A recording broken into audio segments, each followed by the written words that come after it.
Well, again, the board hasn't acted on this policy yet. This is a proposal under consideration, but the idea would be that after the test is administered, the test would be packaged and sent to a central location, and that central vendor would handle the scanning of the tests and the scoring of the test, at least the multiple choice portion.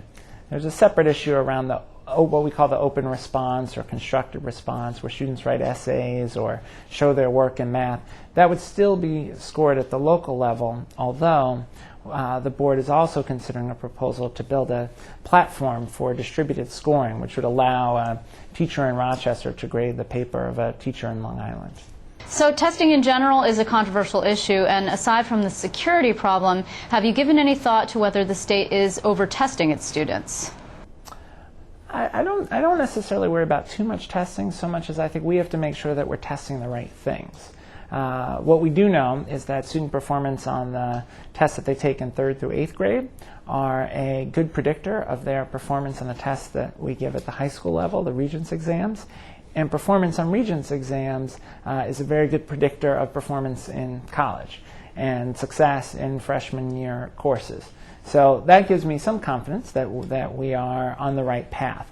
But there's more we can do to make our assessments better, our tests better. So for example, this year we increased the amount of writing that students are asked to do in 3rd through 8th grade, because we know writing is an essential skill for success in high school, in college, and in careers. So I'm a believer in the importance of having a good accountability system for the state, and that's how I think of the state testing system. But we've got to make sure that we align the tests as well as we can to college and career readiness. On the topic of writing skills, that's obviously something that is quite critical to our industry, and I actually spent some time teaching at the college level and was pretty surprised by the lack of skills in both basic grammar and writing. Have you seen something similar, and do you believe that the prevalence of social media might actually have something to do with that?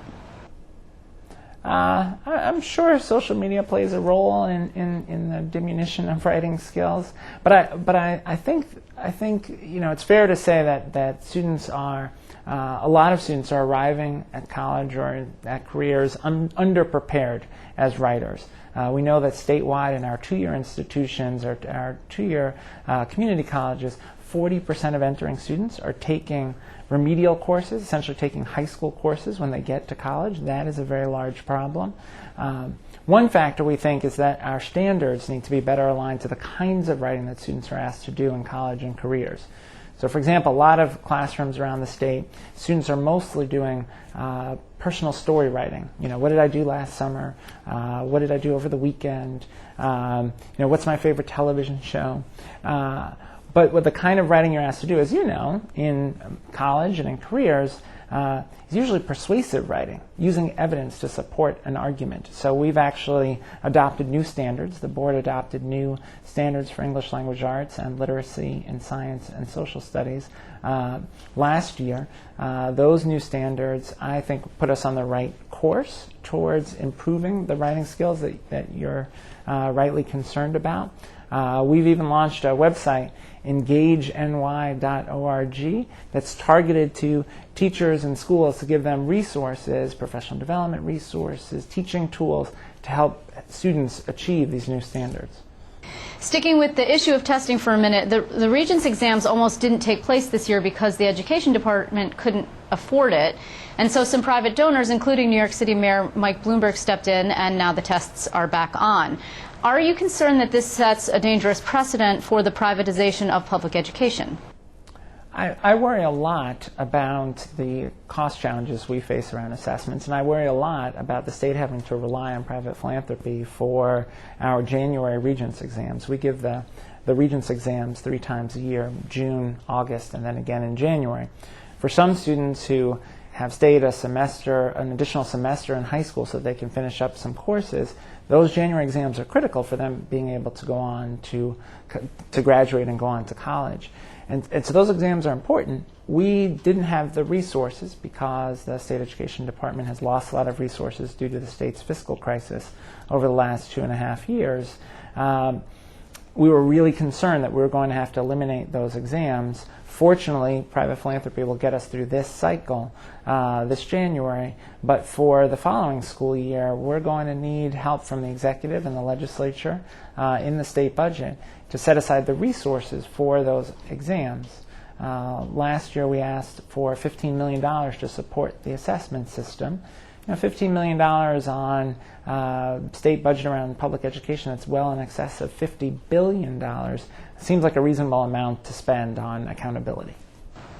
As Education Commissioner, you're one of the few state officials who is completely independent of the executive branch. That's kind of a quirk in the system. It's actually one that past governors have tried to change. Do you think it puts you at a disadvantage, politically speaking, at a time when the Education Department's financial needs are so great?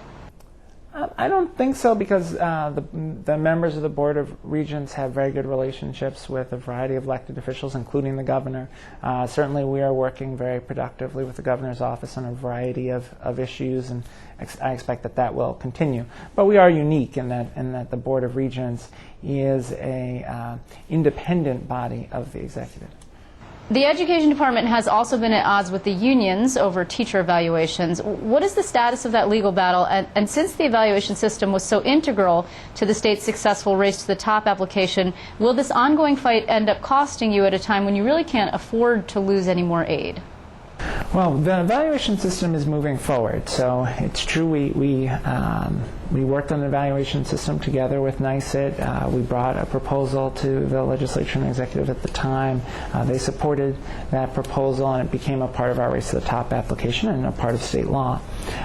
We're moving forward on the evaluation system. Now, there are a handful of the regulations that comprise the evaluation system that are critical, where we have a different perspective than NYSET on what the statute means. And so we had a decision in one court. We're going to appeal that decision because there are places where we thought the decision didn't take the right position on how the evaluation system should be constructed, but ultimately I think we'll get to a good place later this year that ensures that we have an evaluation system that is rigorous, transparent, and fair, which is, I think, what everyone wants. Are you trying at all to, I know obviously there's an ongoing legal battle which constrains you to a certain degree, but are you trying at all for a settlement, an out-of-court settlement that would bring yourself and the union to a position where you would be back in agreement?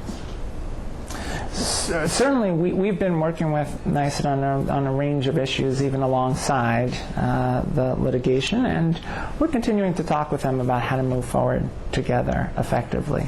That's where I'd leave it. Yeah, the crux of their concerns, as I understand them at any rate, had to do with the degree to which testing, which brings us back to the beginning of this conversation, would impact teacher evaluations when it comes to pensions. And I also want to talk to you about the timing of testing, which was something that was particularly, I think, people were upset by in central New York, and it had to do with the rescheduling of mandatory state tests to the week of April 16th, which was right in the middle of spring break, and upset a lot of people.